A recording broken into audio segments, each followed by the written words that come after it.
Gravado nos conturbados estúdios da Unigran, direto de Dourados, interior do Mato Grosso do Sul, a cidade que está fazendo 45 graus à sombra. Eu sou Fabrício Brown, ou esse ano acaba, ou acaba a minha paciência. E eu sou o professor Vinícius de Almeida, e se pé de coelho desse sorte, ele não tinha perdido dele. Eu sou o professor Fernando Machado, bem-aventurado aquele que tem no Deus de Jacó por seu auxílio e cuja esperança está posta no Senhor seu Deus. Pelo menos alguém aqui ainda tem esperança. Palavra da salvação. É evangelho isso aí? Não. Isso aí Então é do Senhor. é a palavra do Senhor. Vinícius boiou nessa agora. O Vinícius ficou perdido, né? Quando o cara é agnóstico, né? Mas isso só pegou o católico agora também. Excluímos o Paulo também, né? Nós estamos excludentes. Vamos começando.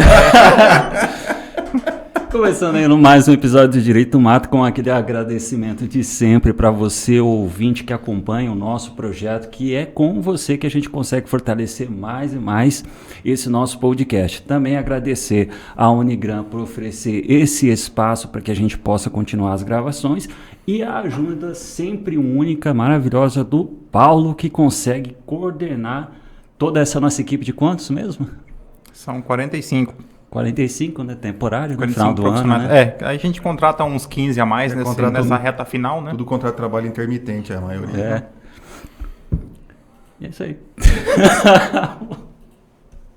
E fica aqui o nosso pedido, nosso apelo, para que você nos siga nas nossas redes sociais, para que você se inscreva no canal do YouTube, para que você siga no Instagram, nos adicione no Facebook e permaneça ali sempre devidamente atualizado de tudo aquilo que é produzido aqui no Direito do Mato. Efeitos de final de ano. Não se esqueça, você pode nos ajudar com a Messe do Senhor adquirindo uma de nossas canecas para dar de presente de Natal, no amigo secreto, no inimigo secreto, seja lá o que for, mas entre em contato conosco que você vai receber um dia desses. Inclusive eu terei que adquirir a minha, né? Porque hoje eu fiquei sem aqui, né? Só vieram duas. Mas tudo bem. É que a sua foi vendida. Vai ter que não fala esse que quem comprou por último agora vai achar que recebeu uma caneca usada. Foi mal, Beri. Foi mal. Apenas por precaução, recebendo a sua caneca, passe álcool nela, né? Álcool em gel. Qualquer caneca que você comprar. Vai lá. Irmãos e irmãs, hoje temos aqui... Hoje temos... Hoje estamos mais perdidos que aluno na semana do exame, né? Que ele não sabe nem a sala que ele entra para fazer a prova. Como diz o gaúcho, mais perdido que peido em bombacha. É um nível baixíssimo hoje aqui no nosso podcast. Vamos começar então com as nossas notícias. Então hoje uma notícia que saiu no BBC News. Nova Zelândia proíbe venda de cigarros para as próximas gerações. A Nova Zelândia vai proibir a venda de tabaco para a sua próxima geração em uma tentativa de acabar com o fumo. Qualquer pessoa nascida depois de 2008 não poderá comprar cigarros ou produtos derivados do tabaco durante toda a sua vida. A proibição consta em uma lei que deve ser promulgada no próximo ano. Como parte da repressão anunciada na quinta-feira, o governo também introduziu grandes controles ao tabaco, incluindo uma restrição significativa, onde os cigarros podem ser vendidos, seja em supermercados ou mercearias. O número de lojas autorizadas a vender cigarros será drasticamente reduzido, de cerca de 8 mil para menos de 500, dizem as autoridades. Que mundo chato a gente está vivendo. Então, a Nova Zelândia aqui assume uma postura extremamente agressiva em termos de políticas públicas no que se refere ao controle do cigarro. E aqui o que me chamou a atenção na notícia é que ela proíbe para a próxima geração, indicando como próxima geração aqueles que nasceram a partir de 2008. Então, quem nasceu até 2007 ainda poderá continuar comprando, contudo, a próxima geração ela não poderá mais comprar produtos derivados do tabaco. Interessante. Ou faz uma identidade falsa, né? Não, atravessador, alguém mais velho compra e passa. Eu não posso comprar, mas... Não, e se fosse no Brasil, né? se tiver brasileiro na Nova Zelândia, né? Ele vai conseguir fazer isso, né? Tem. Certeza que tem até tem, né? na Nova Zelândia. Possivelmente. Então, certamente que ele fará isso, né? Mas não vamos acreditar que os neozelandeses... Eu leio um negócio e já penso em como burlar. É coisa de douradense. Aqui um ponto interessante... A lei cria a regra, né? A gente cria a exceção. Um ponto interessante é que restrição ao cigarro não é exclusividade da Nova Zelândia, ainda que tenha chamado a atenção o nível de restrição que foi adotado naquele país. Contudo, no Brasil nós temos também algumas restrições com relação à publicidade, comercialização do tabaco, né? Bastante, na verdade. Né? Tanto é que a própria Constituição, ela fala expressamente sobre o tabaco. Lá no artigo 220, o artigo 220 da Constituição diz que a manifestação do pensamento, a criação, expressão e informação, sob qualquer forma, processo ou veículo, não sofrerão qualquer restrição observado e disposto nessa Constituição. Então, a regra é que a informação, o direito de expressão, ele não será limitado. Aí vem aqui as exceções da própria Constituição. Parágrafo 4º do artigo 220, a propaganda comercial de tabaco, bebidas alcoólicas, agrotóxicos, medicamentos e terapias estará sujeita a restrições legais, nos termos do inciso 2º do parágrafo anterior, e conterá, sempre que necessário, advertência sobre os malefícios decorrentes do seu uso. Então, a Constituição autoriza que, em relação ao tabaco, as bebidas alcoólicas e medicamentos, que você possa restringir por meio de lei a toda forma de publicidade. Nesse sentido, nós temos desde 1996 uma lei que traz uma série de restrições sobre a propaganda e o consumo de cigarros, né? Que no artigo 2º diz que é proibido o uso, aqui com relação ao consumo, né, de cigarros, charutos, cachimbos ou qualquer outro produto fumígeno, derivado ou não do tabaco, em recinto coletivo fechado, privado ou aberto, e aí inclui também aeronaves e veículos de transporte coletivo. Aqui, para tirar uma dúvida, o pessoal que fuma pendrive entra aqui também, né? Porque derivado do tabaco ou não, né? Derivado ou não do tabaco, né? Então o pendrive eu acredito também. Tem uns que já parecem um HD externo, né? É maior, né? Um pouco maior, já é um pouco maior, mas sim. Ali. E eles acham bonito aquilo. Exato. É muito interessante, né? O pessoal geralmente que tem o copo Stanley junto. É verdade. É o kit, né? O copo Stanley e o pendrive. E a pessoa não tem um amigo para falar que aquilo não é bonito, né? É isso, até porque o amigo também... Geralmente fuma o pendrive ali também. Exato. Não, mas então é proibido. Mas o pessoal que fuma pendrive acha que não, porque não é tabaco.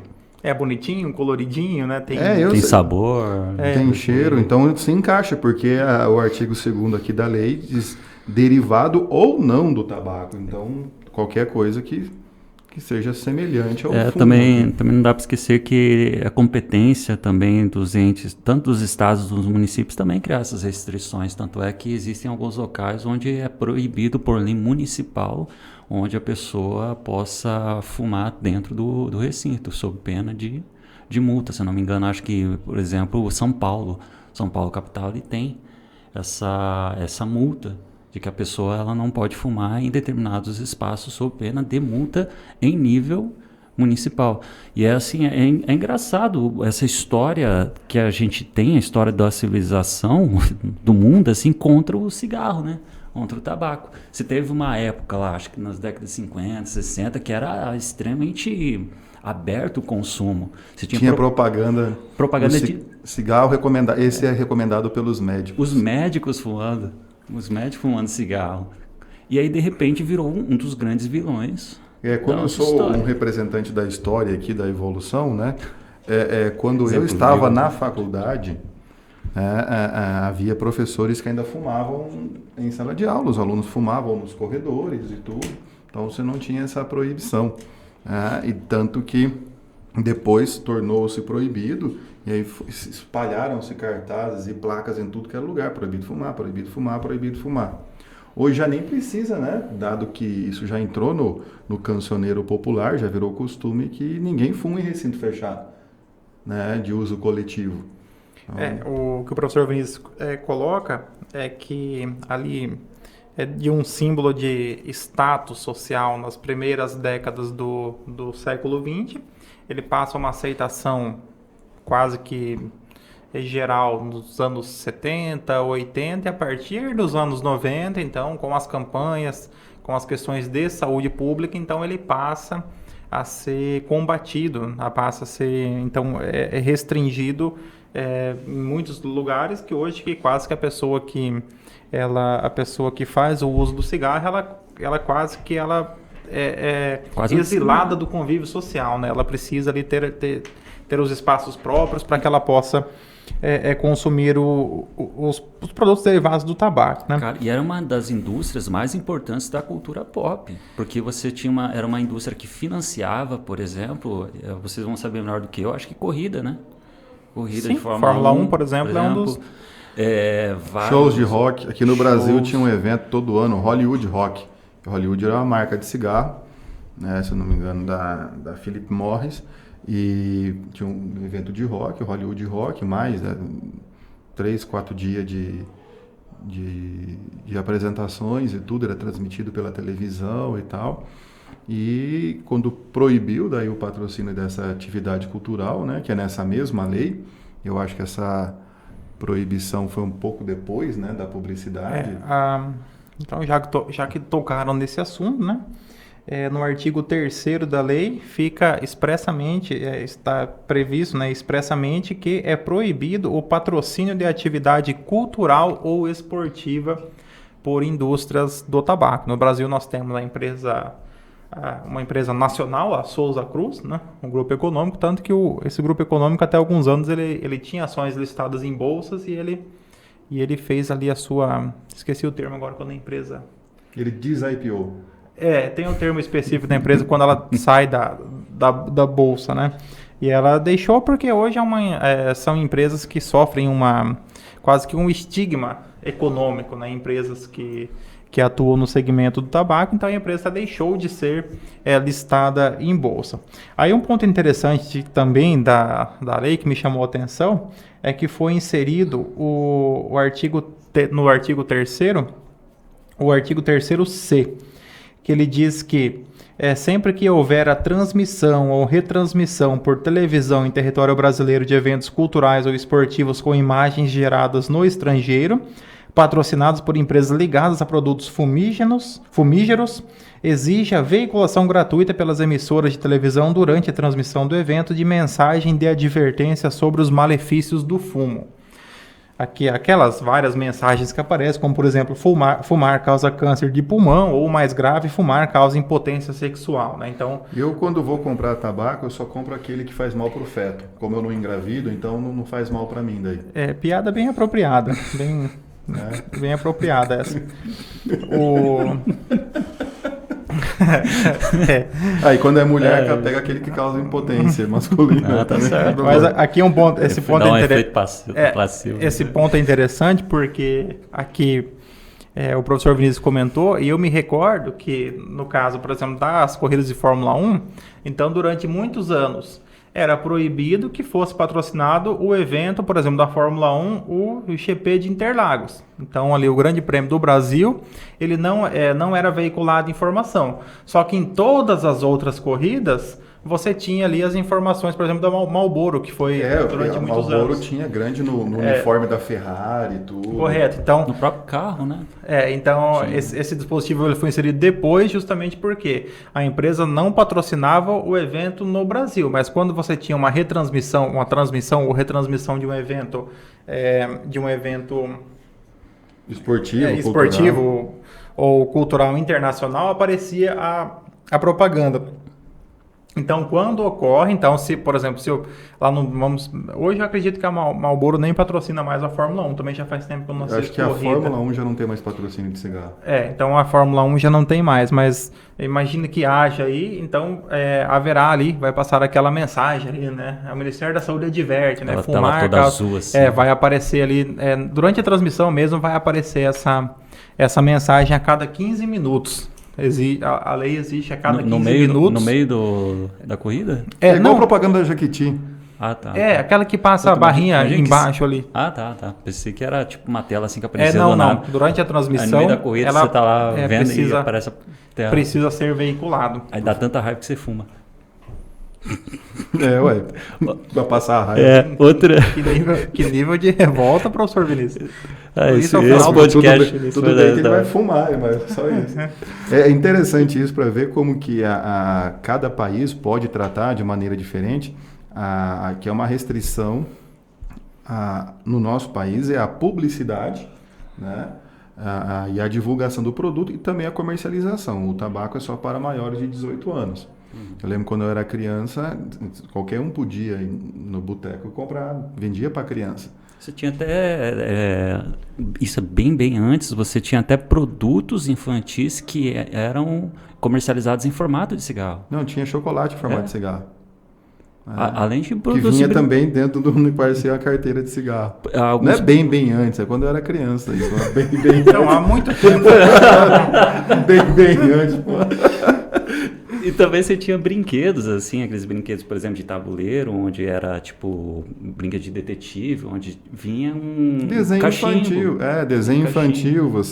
O Popeye fumava, do Pica-Pau também, do Tom e Jerry, todos os desenhos tinha fumante. Então isso era normal. Uma outra forma que a lei brasileira também, a gente pode falar que ela usa para atacar o tabaco e o cigarro, é a tributação também. A forma como ela tributa a alíquota, por exemplo, que ela estipula nesse produto, aquela questão da seletividade, uma forma de desestimular o consumo, ela acaba levando, assim, bastante. Essa questão da tributação é interessante porque, justamente, é um supérfluo ainda que prejudica a saúde, né? Se utilizado de forma excessiva. São então, chamados vícios sociais. Bebida alcoólica, cigarro e jogos de azar. Jogos de azar. Jogos de azar, o nosso estado ainda está proibindo demais. Então, seria uma em um momento em que há uma necessidade de arrecadação, jogos de azar seria uma interessante forma do Estado arrecadar mais. Que acaba com a alegria de todo sábado de manhã de um brasileiro honesto.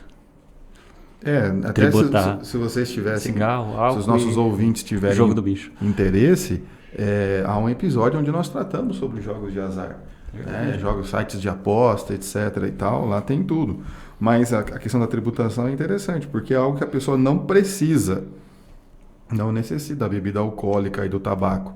Então você pode tributar com gosto, né? Só que o nosso estado tributa com gosto até o feijão, então tanto mais o cigarro nosso de cada dia. E vamos para a nossa segunda notícia. Professor Vinícius, faça as honras da leitura. Justiça Federal garante permanência de militar em Campo Grande, Mato Grosso do Sul, para acompanhar o tratamento da filha. O juiz federal da Primeira Vara Federal de Campo Grande, Mato Grosso do Sul, garantiu a um militar o direito de permanecer na capital sul-mato-grossense para acompanhar o tratamento de saúde da filha menor, que enfrenta problemas psicológicos agravados pela pandemia. O homem havia sido transferido para o município de Formosa, Goiás, e deveria apresentar-se na nova unidade até 20 de novembro de 2021. Na decisão, o magistrado considerou os princípios da dignidade da pessoa humana e proteção à família. De acordo com os autos, o autor está no Exército há 22 anos. Era lotado no 9º Grupamento Logístico de Campo Grande e havia sido transferido para o município de Formosa. Com sua filha de 7 anos, enfrenta problemas psicológicos agravados pela pandemia e necessita da presença dos pais, ele requeriu ao órgão que a movimentação não fosse realizada no momento. Aqui um ponto interessante, porque aqui nós poderíamos falar do Instituto da Remoção em relação a servidores públicos, né? Na notícia é um militar, os militares têm regras próprias no Estatuto específico de militares, nos quais há um regime jurídico um pouco diferente, né? Mas aqui nós poderíamos fazer o paralelo em relação ao que diz a Lei 8.112, que trata da remoção dos servidores públicos civis e cuja previsão ela normalmente é replicada em outras normas estaduais. Municipais aí nem tanto, porque em termos de município aí a remoção seria apenas de um órgão para outros, evidentemente sem o deslocamento de município, né? Agora, na legislação federal e nas legislações estaduais, normalmente vem prevista ali a possibilidade de remoção. Então, a remoção é sempre o deslocamento de um servidor no âmbito do mesmo quadro. Então, o servidor, ele leva consigo o seu cargo e ele é transferido de uma unidade para outra, seja alterando o estado da federação, no caso um concurso federal, seja dentro do estado da federação, no caso de um concurso estadual. A remoção, ela como ocorre no caso dos militares, também no caso do servidor civil, ela pode ocorrer de ofício. O que seria uma remoção de ofício? A administração pública diz para o servidor: você terá uma mudança de sede do seu local de trabalho. Você vai aqui de Campo Grande, você vai lá para Amambai, porque você vai trabalhar na agência, na unidade, no posto de Amambai. Então, o servidor ele é removido pela administração pública. Também pode ocorrer a chamada remoção a pedido, quando o próprio servidor ele pede para ser transferido. Normalmente a pessoa ela assume o concurso. Quando você assume um concurso, você assume sempre o mais longe possível, né? Porque normalmente é onde tem a vaga aberta, e com o tempo você vai conseguindo ali a remoção evidentemente para uma cidade maior, ou de repente mais perto da família, ou se for o caso ali para uma cidade que tem uma estrutura melhor de interesse da pessoa. Então, por exemplo, o indivíduo prestou o concurso aqui no Mato Grosso do Sul, assumiu o concurso lá em Sete Quedas, né? Aí com o tempo ele consegue a remoção para centros urbanos mais estruturados, como por exemplo a região da Grande Amambai, né? Então ele pode conseguir ali a sua deu um remoção. Mas... já melhora bastante. Já tem iFood. Venceu na vida.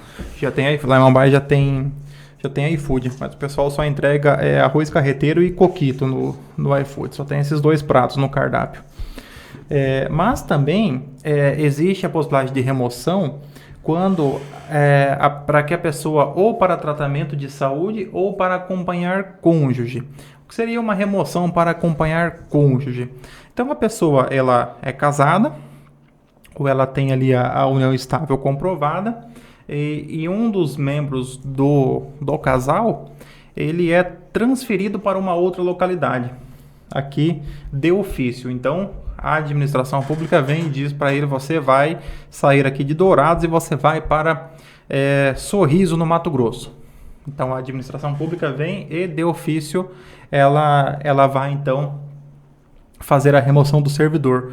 O cônjuge dele, independentemente de ser servidor estadual ou federal, de ser do mesmo órgão ou não, ele tem direito de ser removido.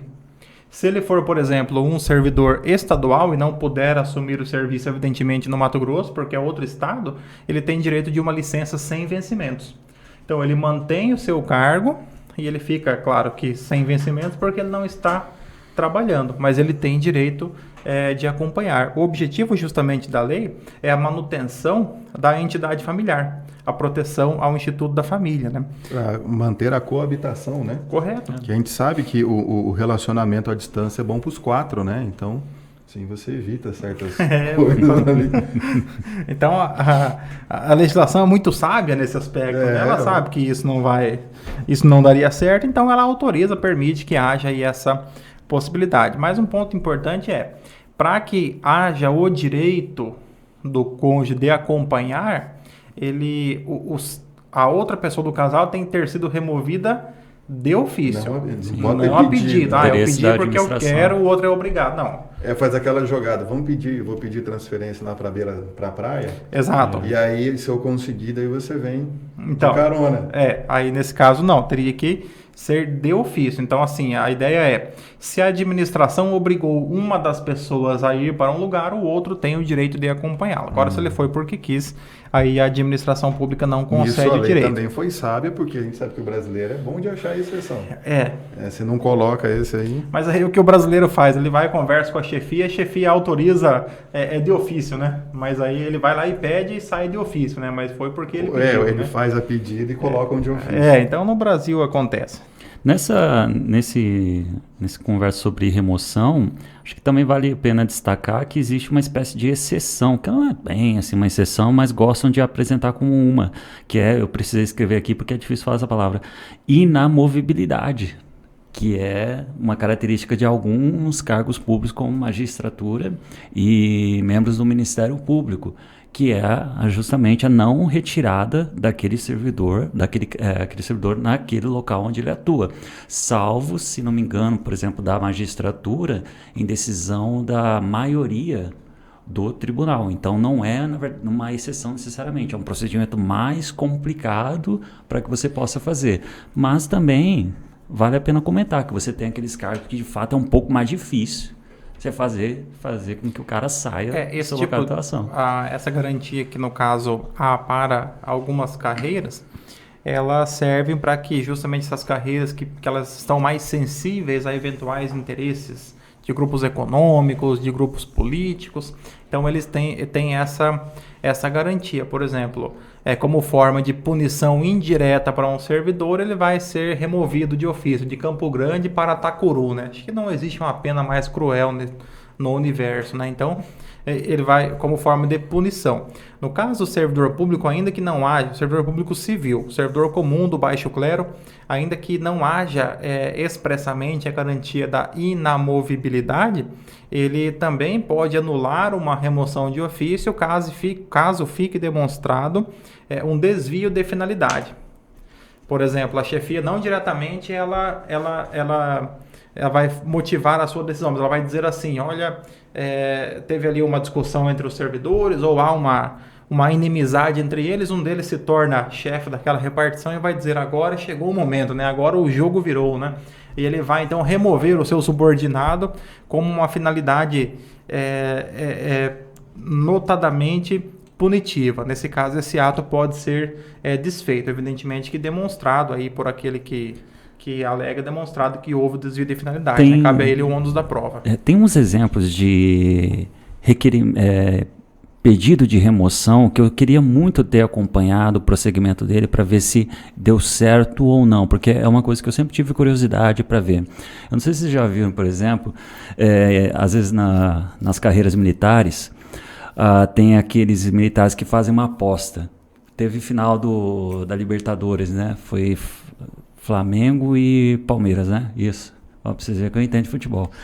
Precisa entender muito para saber quem jogou, é verdade. Aí é muito comum, não sei se já viram aquelas apostas onde, por exemplo, o cabo ou então o soldado, ele aposta com a autoridade lá do seu quartel, de que assim, ó, se o Palmeiras ganhar, você pode me transferir lá para o quinto dos infernos. E eles fazem até uma declaração com firma reconhecida em cartório. Fala, se o Palmeiras ganhar, ou então se o meu time perder, eu vou para outro lugar. Eu sempre quis acompanhar se esse tipo de remoção dá certo ou não. Eu desconheço, mas eu acho que ela fica meio desproporcional, né? Porque se você é o cabo, tudo bem, mas e o sargento? Não, o sargento não aposta, né? Isso aí. Só o soldado mesmo, né? Aposta. Então, porque alguém tem que se ferrar na história, né? Que normalmente é o soldado, né? Soldado... não sei. Eu faço a mínima ideia. E como é jogo de azar também nesse negócio, após jogo de azar, às vezes tem validade, a exigibilidade disso, né? Isso é o que eu sempre quis saber. O que acontece? Né? Outra dúvida que eu tenho aqui sobre essa notícia é que assim, eu entendo zero de direito militar. Não entendo porcaria nenhuma desse negócio. Mas eu fico pensando, será que era competência da Justiça Federal apreciar esse tipo de pedido? Já que envolve um militar? Olha, eu não entendo nada de militar nem de administrativo, mas pelo trecho da lei que o Fernando colocou aqui, na linha A do inciso terceiro, fala assim, para acompanhar cônjuge ou companheiro, também servidor público ou militar. Então, no Estatuto do Servidor, aqui, nessa situação, ele abrange seja servidor público civil ou militar. Na linha B, que é o caso aqui da notícia, que fala por motivo de saúde do servidor, cônjuge, companheiro ou dependente que viva às suas expensas, né, e conste do seu assentamento funcional condicionado à comprovação por junta médica. Então, permite a remoção para acompanhar tratamento de um dependente, ou seja, a filha. Se permite a remoção, permite também, né, que ele permaneça no local para tratamento do seu dependente, da filha. A questão realmente é o que o Vinícius disse, né? Por ser militar, a competência seria da Justiça Federal, ou há no Código militar, de conduta lá, que eu não sei qual que é a lei, porque eu não conheço também, se tem regra diferente para isso aqui, né? Da competência e da aplicação. Isso aí, fica aí o questionamento, né? Mas você tinha que trazer as respostas também, né? Só Pô, trazer nem o sabia dessa questionamento. notícia. Só trazer o questionamento não dá. Tem que ser proativo, tem que trazer também a resposta. A gente pode confiar um pouco no Dalto Igor Kita Conrado, né? Juiz lá da primeira vara federal de Campo Grande, que garantiu. E a permanência, se ele está no exército há 22 anos, então, se ele entrou como praça, ele está garantido aí que ele já é um terceiro sargento para cima, né? Ou como oficial já está há um bom tempo. Mas aí eu não sei mesmo responder. Então, vamos para a nossa notícia. Coloca nos comentários aí se alguém souber a resposta. Se alguém souber, nos responde. Tá aqui embaixo, assim. Professor Fabrício, faça as honras de ler para nós a notícia do Campo Grande News. Óbito presumido não barra processo em que ex-major cobra 1 milhão do Estado. Deixa eu fazer aqui uma ressalva. Eu coloquei na íntegra essa notícia porque realmente ela é o roteiro aí de uma série da Netflix com umas 2 temporadas pelo menos, né? Então vamos lá. Então pode se esforçar aí na leitura porque ela vale a pena. O governo do estado não conseguiu suspender o processo em que o ex-major Sérgio Roberto de Carvalho, foragido há 1 ano da Operação Enterprise e com uma versão morto, cobra indenização de 1,3 milhão, valor relativo à aposentadoria. De acordo com o juiz da 4ª Vara da Fazenda Pública de Campo Grande, Marcelo Andrade Campos Silva, é incabível a suspensão processual até que seja demonstrado documentalmente o óbito. Na última segunda-feira, dia 6 de dezembro, o magistrado também ordenou que o cálculo do débito seja refeito para se adequar aos termos da condenação.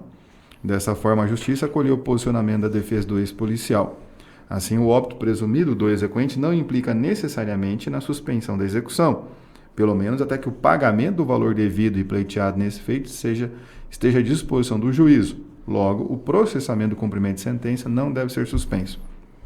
Carvalho cobra 1,3 milhão da AGPREV, Agência de Previdência Social, em processo que tramita desde 16 de novembro de 2015. Na ocasião, a ação de cumprimento provisório da sentença requisitava R$ 516 mil em aposentadorias que não eram pagas desde abril de 2011.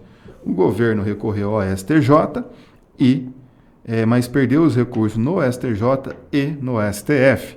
A carreira na Polícia Militar durou 16 anos. Em novembro de 2020, a operação da PF revelou que o ex-major tinha assumido a identidade de Paul Walter, líder de esquema bilionário de tráfico de cocaína. Paul morreu de Covid e foi cremado, portanto, sem condições de análise de DNA dos restos mortais para confirmar a identidade. Durante as buscas por Carvalho na Europa, a PF se deparou com imóveis de luxo na Espanha e Portugal. Na garagem de um deles, uma van estava recheada com 12 milhões de euros. Tanto dinheiro rendeu a fama de Pablo Escobar brasileiro. Rapaz, uma notícia com muitas reviravoltas, né? Sul matogrossense de sucesso. Exato, porque ele começa ali... Uma carreira brilhante. Ele começa ali cocaína, ele começa ali um mero... Ele começa ali com um mero aposentado, Isso. Daqueles que vão na lotérica e na padaria, um aposentado comum, brasileiro, daquele que vai no supermercado e pega o folheto das ofertas para fazer ali a sua compra, e de repente verifica que ele tem uma outra identidade, imóveis na Europa, e morreu, foi cremado e não é possível fazer o DNA para comprovar se é ele que... Então, encontrar dentro de uma van 12 milhões de euros. 12 milhões de euros, se eu converter isso para reais, eu não sei fazer essa conta, é melhor não imaginar. Veja 6. Então, 60? 72. Isso. Eu acho que vou acreditar no Fernando. Não vai conseguir impugnar agora no cálculo, né? Mas aqui um ponto... Vou usar aquela desculpa, eu sou de humanas. Eu sou de humanas, Mas aqui muitos pontos interessantes para que nós possamos analisar. Primeiro, ele cobra uma aposentadoria da AGPREV. Como policial militar, ele é submetido ao regime próprio de Previdência Social do Estado do Mato Grosso do Sul. Trabalhou na Polícia Militar ali mais ou menos 16 anos, né? Conforme a notícia traz. Certamente ele averbou o tempo de contribuição de quando trabalhava na iniciativa privada. E conseguiu então ali a sua aposentadoria. Por algum motivo esse benefício foi suspenso ou o benefício foi negado, de alguma forma foi ajuizada uma ação e foi julgada procedente. Tanto que ela já em 2015 ela atingiu o valor ali de mais de 500 mil reais, considerando que ela deixou de ser paga aí em 2011, valor corrigido. E STJ e STF mantiveram, então, a condenação esse que saiu do Estado para 1,3 é só juros e correção. Juros e correção. E as parcelas mensais, né? Porque todo mês tem a parcela.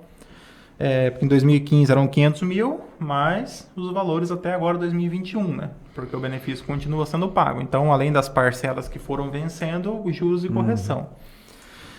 O Estado alegou, então, a morte presumida. E aí nós vamos lá para o direito civil, o Instituto da Morte Presumida. Professor Fabrício, por gentileza, agora pelo menos direito civil aí. No direito você tem a chamada morte real, que você tem ali o corpo estendido no chão, então tem o corpo ali, sabemos que morreu. E a morte... Faz ali a missa de corpo presente, né? Tudo certinho. A morte presumida é quando você justamente não sabe se a pessoa morreu ou não. Mas há casos, então, que você pode deduzir, presumir que ela morreu. Há duas possibilidades. Uma no caso da ausência e outra sem a ausência. A morte presumida sem a chamada declaração de ausência ocorre quando a pessoa esteve, e para quem tiver curiosidade, vai lá no artigo 7º do Código Civil, esteve em algum evento em que oferecia risco à sua vida. Então vamos pegar um acidente aéreo, por exemplo. É um caso bastante comum. Um avião cai, então você tem o comprovante que o passageiro embarcou, cai no mar, por exemplo. Cai no mar, ou mesmo ali, e os corpos são dilacerados, você não consegue saber quem é o quê, ou pegou fogo, tudo. Então, você consegue presumir que aquela pessoa estava no avião, o avião sofreu aquele acidente, não encontrou nada possível de afirmar que era aquela pessoa, então presume-se a morte. A outra questão é quando a pessoa, em caso de guerra, né, estava em guerra ou foi preso durante a guerra, encerrada a guerra 2 anos depois, é presumida a morte da pessoa se ela não é encontrada ou se não retorna da guerra. Essas duas situações. Ou então no caso da ausência, que é a pessoa que desaparece, né, que vai embora. Pronto, você não tem mais notícias. Aí é um procedimento um pouco mais longo, você tem que instaurar, etc., esse procedimento, para que seja aberta a arrecadação dos bens, aí a sucessão provisória, para dar então a sucessão definitiva, é um tanto quanto mais longo.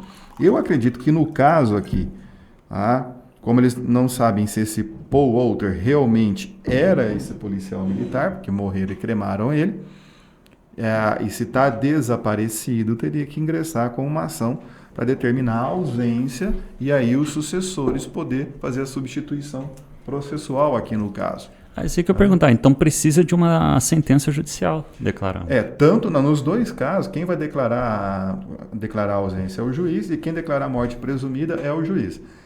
No caso sem a ausência dessas catástrofes aí, fatalidades, ou no caso da guerra, o juiz inclusive coloca na sentença a data do óbito.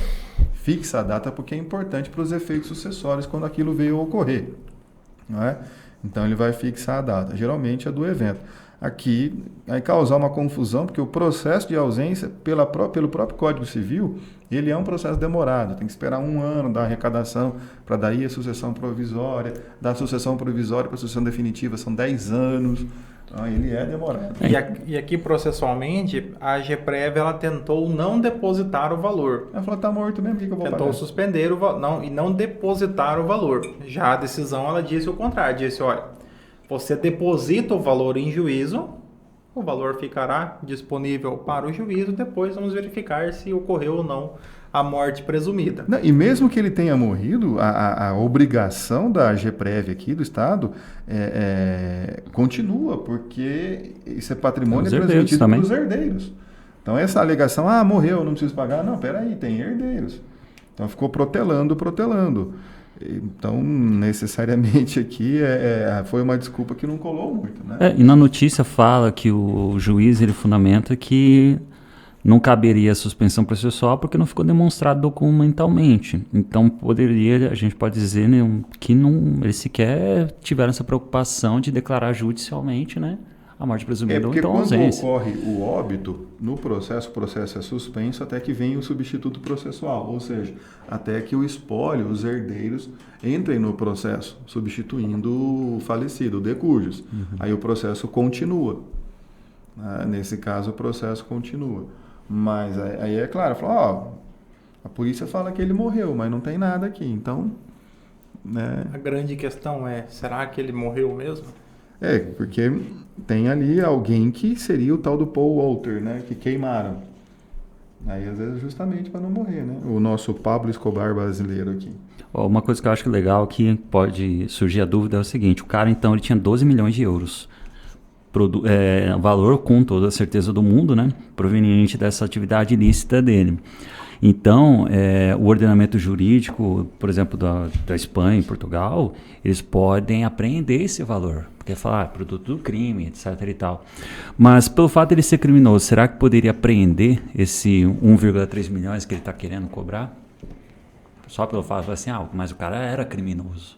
Não é produto do crime, né? Se fosse produto do crime, sim, mas esse aí, no caso, não. No caso, é uma verba alimentar de natureza previdenciária. Ele contribuiu, ele tem direito de...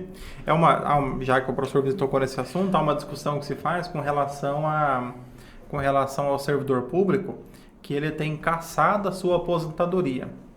Exemplo, ou que ele foi demitido do serviço público, porque ele tem o seu vínculo rompido. Então, imagine a seguinte situação. O servidor público, ele trabalhou ali 35, 36, 37 anos, foi aposentado no serviço público, estava recebendo a sua aposentadoria.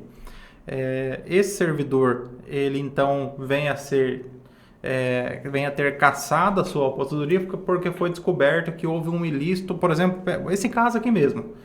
Supondo que depois de aposentado, verificou-se que houve ali a prática de alguma infração administrativa punível com demissão quando ele estava na ativa. Então, é instaurado o processo, ele responde, o benefício pode ser cassado. Muitos desses servidores, quando ocorre uma situação como essa, o que é que eles fazem? Eles pegam a certidão de tempo de contribuição do serviço público e levam no INSS para receber pelo menos pelo INSS. O que de certa forma o que de certa forma está correto. Ou pelo menos de certa forma é justo que o servidor público requeira. Porque para o INSS é o tempo de contribuição. O INSS é tempo de contribuição. Se você praticava a questão ilícita ou não, contribuindo... Você é excluído do regime próprio, do regime daquele, você perde aquela vinculação. Porém, nesse caso, ou o servidor teria que ter devolvido a sua contribuição previdenciária, porque ele trabalhou e contribuiu, né? O fato gerador é distinto, ou então ele tem direito de requerer o benefício no regime geral de previdência social. Aí tá certinho, né? Muitas discussões filosófico-previdenciárias, né? Como é que é o nome dele? Paul Walter, mas o nome do cara aqui? Sérgio Roberto Carvalho. Paul Nosso Walter. Pablo Escobar. Não, eu achei interessante. Não, a história, assim, eu comecei a ler como uma história de aposentadoria, de repente foi levada a uma trama internacional. Comer pipoca, né? Com crimes, né? E morte presumida, muitas reviravoltas. Gostei dessa notícia. E com essa última reviravolta, nós encerramos o episódio do Direito do Mato. Mais uma vez aqui agradecendo a você, irmão e irmã, que está aqui caminhando ao nosso lado, nos acompanhando semanalmente nos nossos episódios, comentando, nos trazendo aí sugestões de pauta. Fica aqui o nosso muito obrigado. E se você está acompanhando esse episódio do nosso canal do YouTube, a gente espera que você já tenha deixado aquele like, comente também e ative o sininho para você receber notificações. Esse episódio e outros você também consegue encontrar em outras redes de streaming como Spotify, Orelo, Google Podcast, Apple Podcast e assim sucessivamente. Se quer ver a lista, entra lá nas nossas redes sociais Direito do Mato e você vai encontrar todas as redes que você pode acompanhar os nossos episódios. Lembre-se, não fume pendrive. Tenham todos uma ótima semana, um grande abraço. Sejam felizes.